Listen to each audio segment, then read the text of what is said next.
बहुत समय पहले की बात है। एक हरे भरे जंगल में कछुआ और खरगोश रहते थे। दोनों बहुत अच्छे दोस्त थे, लेकिन उनकी आदतें बिल्कुल अलग थीं। खरगोश हमेशा अपनी तेज रफ्तार पर गर्व करता था और कछुआ अपनी धीमी लेकिन स्थिर गति पर विश्वास करता था। एक दिन दोनों में यह बहस छिड़ गई कि कौन अधिक चतुर और समझदार है। खरगोश ने कहा, मैं तेज हूँ और किसी भी काम को जल्दी खत्म कर सकता हूँ। कछुआ ने मुस्कुराते हुए जवाब दिया, तेजी महत्वपूर्ण है, लेकिन समझदारी और धैर्य भी उतने ही महत्वपूर्ण हैं। तभी जंगल का राजा शेर वहां आया और उनकी बहस सुनकर कहा, तुम दोनों की बहस का फैसला करने के लिए एक परीक्षा होनी चाहिए। शेर ने उन्हें एक कठिन रास्ते पर खजाने तक पहुंचने की चुनौती दी। रास्ते में बहुत सारे कांटे, झाड़ियां और गहरी खाइयां थीं। खरगोश अपनी तेज गति से दौड़ने लगा।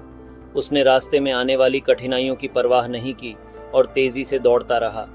लेकिन थोड़ी ही दूर जाकर उसने एक गहरी खाई देखी और उस पर कूदने की कोशिश की। वह गिरने ही वाला था कि किसी तरह खुद को संभाल लिया। दूसरी ओर कछुआ धीरे धीरे और सावधानी से रास्ते पर चलने लगा। उसने रास्ते में आने वाली हर कठिनाई को ध्यान से देखा और सोच समझकर पार किया। जब वह खाई के पास पहुंचा तो उसने एक मजबूत लता खोजी और उसका उपयोग करके खाई पार कर ली। खरगोश ने देखा कि कछुआ धीरे धीरे लेकिन सुरक्षित तरीके से आगे बढ़ रहा है। उसने अपनी गलती समझी और सोचा, केवल तेजी ही पर्याप्त नहीं है, समझदारी और धैर्य भी जरूरी है। उसने कछुए से मदद मांगी और दोनों ने मिलकर खजाने तक पहुंचने का रास्ता तय किया।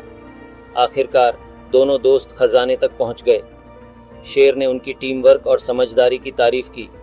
उसने कहा, इस कहानी से हमें यह सीखने को मिलता है कि तेजी, समझदारी और धैर्य का मेल ही सफलता दिला सकता है। इस नई कहानी से हमें यह सीखने को मिलता है कि सफलता के लिए तेजी, समझदारी और धैर्य का सही संतुलन जरूरी है। अगर आपको यह कहानी अच्छी लगी हो तो इसे लाइक करें और दूसरों के साथ शेयर करें। मिलते हैं अगली बार एक नई कहानी के साथ। तब तक के लिए सब्र करो, शुक्र करो और खुश रहो।